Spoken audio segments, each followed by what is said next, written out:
Innal hamdalillah nahmaduhu wa nashkuruhu wa na'buduhu wa nasta'inuhu wa na'udzu billahi min syururi anfusina wa sayyiati a'malina. May yahdihillahu fala mudilla lahu wa may yudlilhu fala tajida lahu waliyyan mursyida. Asyhadu an la ilaha illallah wahdahu la syarikalah wa asyhadu anna Muhammadan abduhu wa rasuluh ballaghar risalah wa addal amanah wa nasahal ummah wa jahada fillahi haqqa jihadihi hatta atahul yaqin. Allahumma salli wa sallim wa barik ala sayyidina Muhammad wa ala alihi wa sahbihi wa man tabi'ahum bi ihsanin ila yaumiddin. Amma ba'd, fa ya ibadallah ittaqullaha haqqa tuqatih wa la tamutunna illa wa antum muslimun. Kaum muslimin sidang Jumat hafizakumullah, marilah kita jadikan pertemuan kita ini di tempat yang mulia ini dan di waktu yang mulia ini. Kita jadikan pertemuan ini sebagai momentum untuk kita menumbuhkan dan menambahkan iman dan takwa kita kepada Allah Subhanahu wa ta'ala.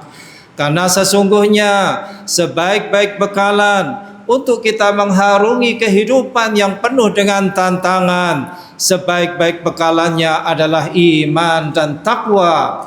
Wa tazawwadu fa inna khairaz zadit taqwa.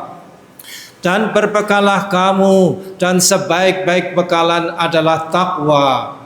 Kaum muslimin sidang Jumat hafizakumullah, beberapa waktu yang lalu datang kepada saya seorang ibu yang mengadukan nasibnya.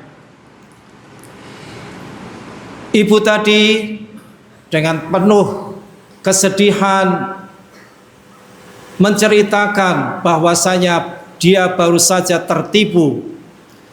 Uang ratusan juta yang ditabungnya selama bertahun-tahun hilang dalam waktu 1 atau 2 hari saja. Dia tidak bisa makan, tidak bisa tidur, dan dia selalu muntah-muntah karena peristiwa yang menimpanya itu. Saya menasihati supaya ibu tadi bersabar, tabah menghadapi cobaan hilangnya harta atau sebagian hartanya itu. Dan saya juga menasihatkan supaya dia lapor kepada pihak yang berwenang. Tetapi ternyata ketika ibu tadi lapor kepada pihak yang berwenang, ternyata dia diberitahu bahwasanya ibu hanya kehilangan ratusan juta. Sudah banyak yang kesini lapor karena kehilangan miliaran. Walaupun kata ibu tadi ratusan juta, dan itu lebih sedikit daripada orang lain yang kehilangan harta karena penipuan sebanyak miliaran rupiah, tapi itu adalah duit yang ditabungnya selama bertahun-tahun untuk masa depannya dan anak cucunya.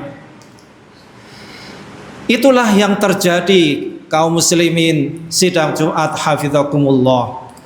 Dalam masyarakat kita ternyata penipuan itu masih merajalela. Dalam masyarakat Islam mengaku beragama Islam, tapi masih banyak penipuan-penipuan. Apalagi di era modern, di era digitalisasi, di era digital, di era internet, itu ternyata media-media sosial itulah kemudian yang dijadikan sebagai alat untuk menipu orang. Kaum muslimin sidang Jumat hafizakumullah. Oleh karena itu, marilah kita pada waktu yang sebentar ini mempelajari bagaimana sikap Islam terhadap masalah tipu dan menipu ini. Kaum muslimin sidang Jumat hafizakumullah. Di dalam Islam, penipuan itu ada banyak istilah. Istilah yang pertama adalah al-ghish. Al-ghishu, yaitu sesuatu yang baik dicampurkan dengan sesuatu yang buruk sehingga orang lain tertipu, dianggapnya itu adalah baik. Yang kedua adalah al-khida', yaitu berarti memperdaya atau membuat orang lain percaya kepada sesuatu yang tidak sesuai dengan kenyataan. Jadi secara istilah, penipuan itu adalah segala bentuk ucapan, perbuatan, atau tindakan yang bertujuan memperoleh keuntungan dengan cara menyembunyikan kebenaran atau menampilkan sesuatu yang tidak sesuai dengan fakta. Kaum muslimin sidang Jumat hafizakumullah. Penipuan itu adalah berarti mempunyai dua hal, dua unsur. Yang pertama adalah menguntungkan diri si penipu itu, dan yang kedua adalah merugikan orang lain. Hal ini jelas dalam Islam bahwasanya itu sangat-sangat dilarang. Silahkan membuat keuntungan, tapi janganlah sampai merugikan orang lain. Di dalam penipuan terdapat dua unsur yang ini merupakan sifat orang-orang munafik, yaitu adalah kebohongan dan yang kedua adalah pengkhianatan. Dan kebohongan dan pengkhianatan ini adalah di antara sifat orang munafik. Sebagaimana di dalam hadis disebutkan, ayatul munafiqi thalathun, idza haddatsa kadzaba, wa idza wa'ada akhlaf, wa idza tumina khan.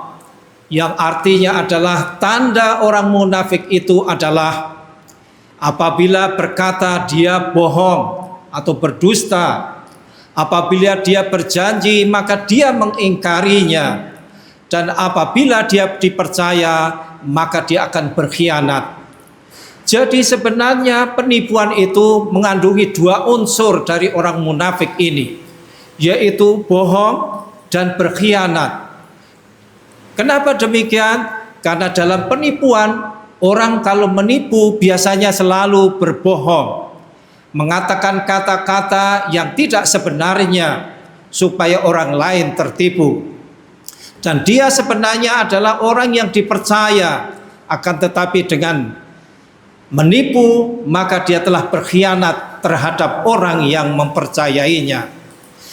Di dalam hadis Rasulullah Sallallahu Alaihi Wasallam pernah ditanya, ayakunul mu'minu jabbanan?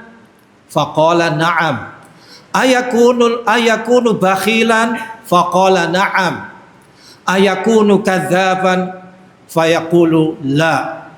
Artinya adalah, apakah seorang mukmin itu bisa menjadi orang yang pengecut? Nabi menjawab ya. Apakah seorang mukmin itu bisa menjadi orang yang pelit, bakhil, kikir? Maka Nabi menjawab ya, bisa. Orang mukmin yang pelit, ya, itu ada dan bisa demikian. Orang mukmin yang pengecut juga ada, mungkin banyak. Ya. Tetapi ketika Nabi Shallallahu Alaihi Wasallam ditanya, ayakunu kadzaban, apakah seorang mukmin itu pembohong, suka berbohong? Maka jawab Nabi, la. Artinya seorang mukmin itu tidak boleh untuk mempunyai sifat bohong. Nah, dalam penipuan itu selalu ada kebohongan-kebohongan sehingga bisa menipu orang lain. Oleh karena itu, yang namanya penipuan itu adalah lebih dahsyat daripada kebohongan dan pengkhianatan. Kaum muslimin sidang Jumat hafizakumullah, perilaku menipu itu ternyata sudah lama terjadi. Banyak orang yang telah melakukan. Bahkan pada zaman Nabi Shallallahu Alaihi Wasallam, Nabi pernah berjalan di pasar, kemudian beliau melihat ada orang yang menjual gandum, maka beliau kemudian memasukkan tangannya ke dalam gandum itu, dan beliau mendapati ternyata gandum yang di bagian bawah itu basah, sedangkan gandum yang di atas itu kering. Maka Nabi Shallallahu Alaihi Wasallam bertanya sambil mengingkari perbuatan penjual itu. Dengan beliau mengatakan, kenapa tidak kamu jadikan yang basah itu di atas supaya bisa dilihat oleh orang? Perlu kita ketahui adalah bahwasanya gandum yang basah itu nilainya atau harganya itu tentu saja kurang daripada yang kering. Sehingga cacat ini dengan sengaja disembunyikan oleh penjual tadi. Maka kemudian Rasulullah Shallallahu Alaihi Wasallam bertanya, kenapa tidak kamu jadikan yang gandum yang basah itu di atas supaya bisa dilihat oleh orang lain, supaya orang lain itu tidak tertipu dengan keadaan seperti ini. Kemudian beliau memberi peringatan kepada penjual itu, dan juga peringatan ini kepada kita semua. Beliau mengatakan, faman ghasya falaisa minna. Barang siapa yang menipu, maka itu bukan dari golongan kami.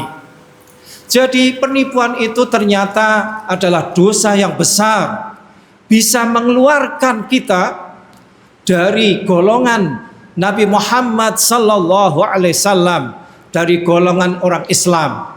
Saya tidak mengatakan bahwa saya menipu itu menjadi orang murtad, tidak. Akan tetapi nanti di akhirat orang-orang yang menipu itu tidak akan digolongkan bersama golongan umat Islam yang lainnya, karena penipu itu sangat merugikan orang lain. Kaum muslimin sidang Jumat hafizakumullah, di dalam Al-Quran ternyata penipuan itu juga disebutkan. Bahkan Al-Quran memberikan contoh, yang contoh ini ternyata adalah sampai hari ini itu masih banyak terjadi, yaitu tentang mengurangi timbangan. Jadi timbangan yang kurang itu dikatakan sudah genap, sudah cukup, padahal itu adalah kurang. Dan itu tentu saja merugikan para pembeli. Allah Subhanahu wa taala berfirman, wailul lil mutaffifin alladzina idza qalu 'alan nasi yastawfun wa idza qaluhum aw wazanuhum yukhsirun. Celakalah, bayangkan, celakalah orang-orang yang curang. Jadi kecurangan ini dianggap sebagai kecelakaan. Celakalah orang-orang yang curang.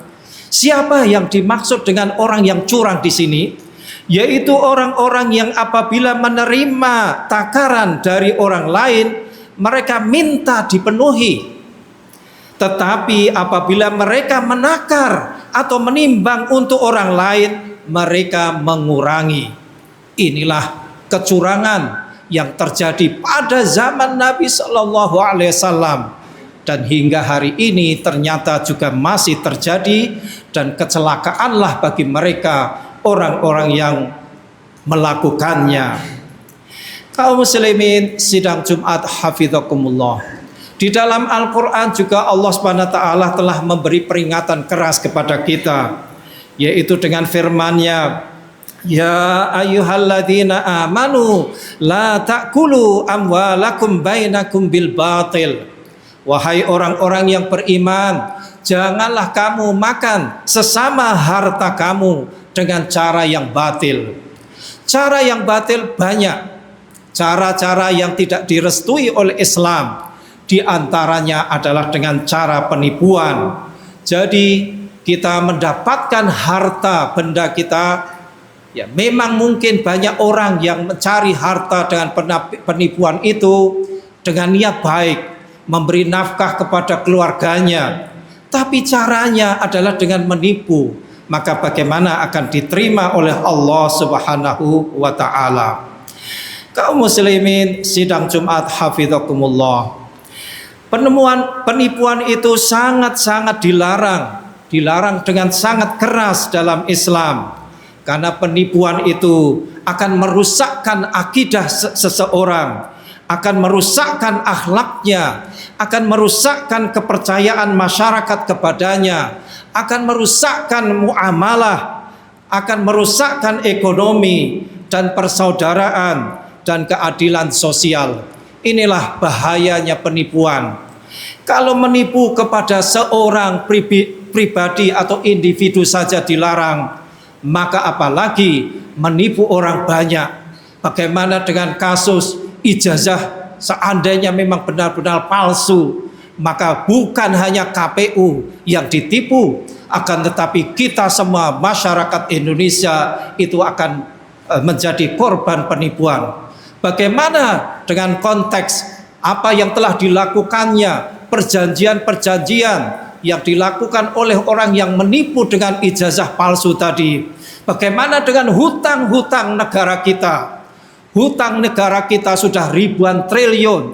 Siapa yang wajib membayar kalau ternyata orang yang melakukannya itu adalah orang yang mempunyai ijazah yang palsu? Kaum muslimin sidang Jumat hafizakumullah, dengan demikian masalah penipuan tentu ini bukan sesuatu yang baik. Kita umat Islam tadi di dalam hadis dinyatakan, apakah ada orang mukmin yang pengecut? Boleh orang mukmin pengecut mungkin karena dia kurang siap dan seterusnya. Apakah ada yang bakhil atau pelit? Mungkin ada. Tapi orang yang mukmin yang suka menipu, suka berbohong, maka itu tidak mungkin. Jadi penipuan, kebohongan itu tidak mungkin disatukan dengan iman. Artinya iman itu menolak penipuan, menolak kebohongan. Orang-orang yang beriman seharusnya tidak mempunyai sifat suka menipu. Kaum muslimin sidang Jumat hafizakumullah, kita sekarang ini sudah berada di zaman yang modern. Banyak sekali hal-hal yang dahulu tidak ada, hari ini sudah ada. Dahulu kalau kita menipu, naudzubillah, itu harus berhadap-hadapan. Tetapi sekarang dengan medsos, media sosial, penipuan itu ternyata semakin masif. Media sosial dijadikan sebagai alat untuk menipu orang lain. Banyak sekali hal-hal, mungkin bukan hanya ibu tadi yang saya ceritakan yang tertipu dengan cara media sosial, tetapi mungkin jamaah di sini juga pernah tertipu karena dari segi online. Dalam Islam penipuan itu dilarang sama sekali. Semua aspek, semua keadaan dilarang, yaitu menipu dalam jual beli, menipu timbangan, menipu kualitas barang, menipu ijazah, menipu laporan kerja, menipu pajak, menipu pasangan sendiri ditipu, ya. Menipu orang tua, naudzubillah, menipu perusahaan, menipu negara, menipu rakyat. Apalagi ini, ya, menipu rakyat. Betapa banyaknya rakyat kita ini ditipu, ya, oleh orang-orang yang punya kekuasaan.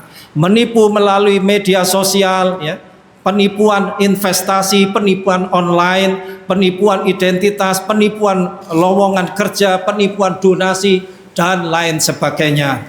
Sungguh semua penipuan itu dilarang di dalam Islam.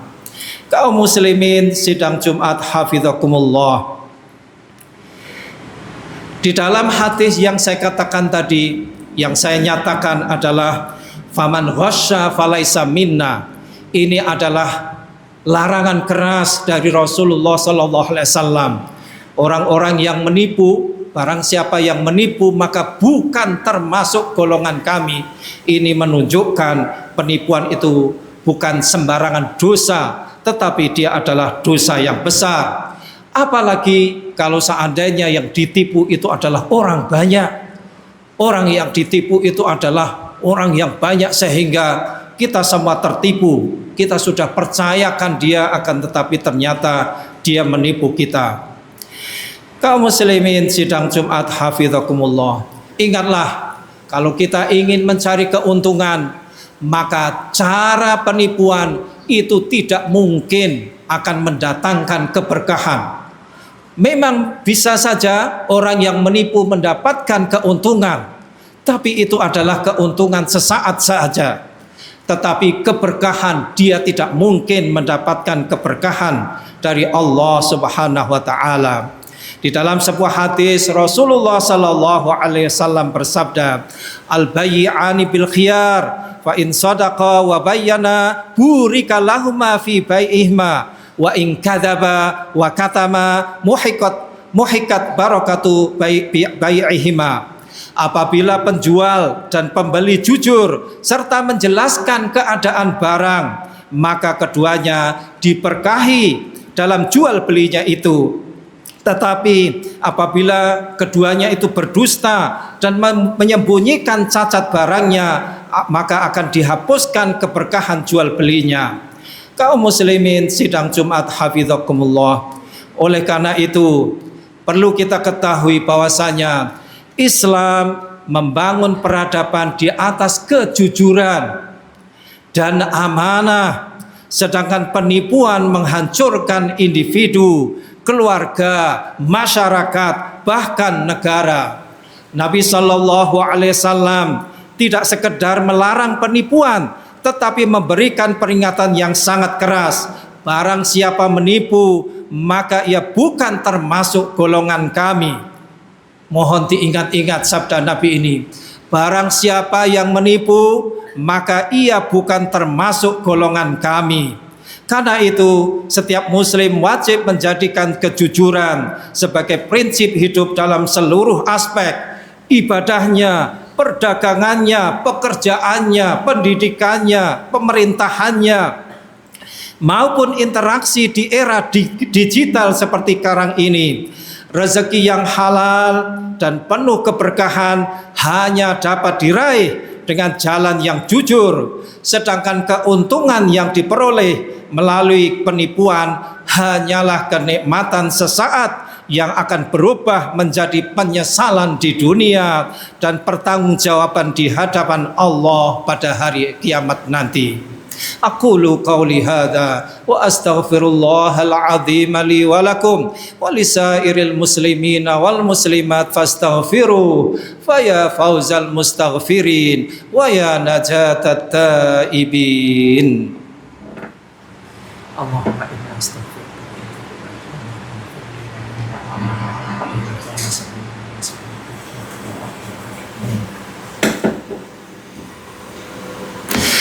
Alhamdulillahi Rabbil Alamin. Alhamdulillahilladzi hadana lihada wa ma kunna linahtadiya laula an hadana Allah. Asyhadu an la ilaha illallah wahdahu la syarikalah wa asyhadu anna Muhammadan abduhu wa rasuluh. Allahumma salli wa sallim wa barik ala sayyidina Muhammad wa ala alihi wa sahbihi wa man tabi'ahum bi ihsanin ila yaumiddin. Amma ba'd, fa ya ibadallah ittaqullaha haqqa tuqatih wa la tamutunna illa wa antum muslimun. Innallaha wa malaikatahu yusalluna 'alan nabi ya ayyuhalladzina amanu sallu 'alaihi wa sallimu taslima. Allahumma salli wa sallim wa barik ala sayyidina Muhammad wa ala alihi wa sahbihi wa man tabi'ahum bi ihsanin ila yaumid yaumiddin. Allahumma ighfir lana walil mu'minina wal mu'minat wal muslimina wal muslimat al ahya'i minhum wal amwat innaka sami'un qaribun mujibud da'awat. Allahumma anfa'na bima 'allamtana wa 'allimna ma yanfa'una warzuqna 'ilman yanfa'una fid dunya wal akhirah. Allahumma aslih lana dinana alladhi huwa 'ismatu amrina wa aslih lana dunyana allati fiha ma'ashuna wa aslih lana akhiratana allati fiha ma'aduna waj'alil hayata ziyadatan lana fi kulli khair waj'alil mauta rahatan lana min kulli syarr. Allahumma rabbana la tada' lana fi maqamina hadha dhanban illa ghafartah wa la hamman illa farajtah wa la daynan illa qadaitah wa la asiran illa yassartah wa la maridan illa syafaitah wa la mayyitan illa rahimtah wa la hajatan min hawaijid dunya wal akhirati laka fiha ridha wa lana fiha salah illa qadaitaha ya arhamar rahimin. Rabbana atina fid dunya hasanah wa fil akhirati hasanah wa qina adzaban nar wa adkhilnal jannata ma'al abrar ya azizu ya ghaffar ya rabbal alamin. Ibadallah, innallaha ya'muru bil 'adli wal ihsan wa ita'i dzil qurba wa yanha 'anil fahsya'i wal munkari wal baghi ya'idukum la'allakum tadhakkarun. Aqimus shalah.